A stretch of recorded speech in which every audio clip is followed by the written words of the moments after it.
Good evening and welcome to the Fred Pawle Show on ADH TV. Well, whoever coined the phrase, "May you live in interesting times," didn't envisage times like these. The phrase was, of course, intended ironically, given that interesting times are usually characterised by instability, destitution and war. They might be interesting, but that isn't much consolation if you're displaced by a complete societal breakdown or killed by enemy troops invading your neighbourhood. Thankfully, there are signs that the times that we live in can't even do that. Firstly, there's this. The United States Navy, which is struggling to recruit new sailors, has turned to Yeoman Second Class Joshua Kelly, who is a sailor by day and a drag queen by night, to encourage more young men and women to sign up and potentially lay down their lives to defend truth, justice and the American way. Only the geniuses at the Navy's recruitment office have decided that the truth, justice and lifestyle these recruits will defend is centred on the freedom of men to wear women's clothes. Was this in the fine print when Prime Minister Anthony Albanese signed the $368 billion AUKUS military alliance in San Diego 2 months ago? That in the event of a war in the Pacific, Aussie sailors would be fighting alongside Americans who were recruited because they wanted to be locked up in a submarine with men who wear dresses. Some of the online commentary about this focuses on the fact that America's enemies are now laughing at them. Well, maybe they are.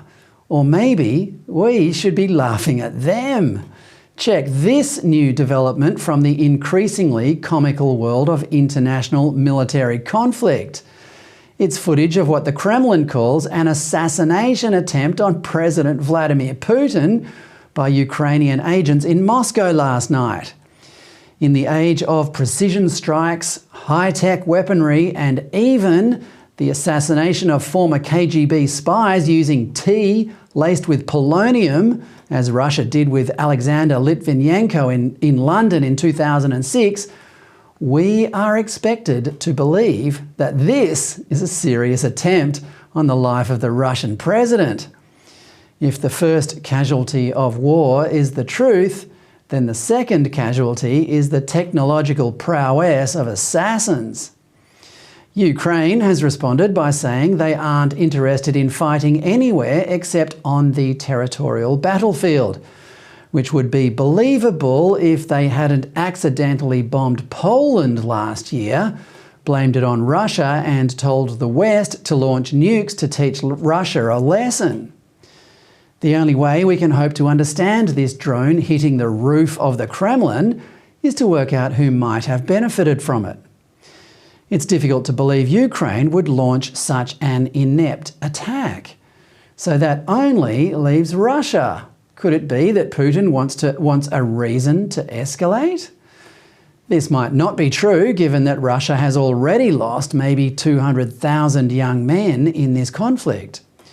Perhaps Putin wants to use it as evidence that things are getting out of hand and he needs the US or China to step in and break it up.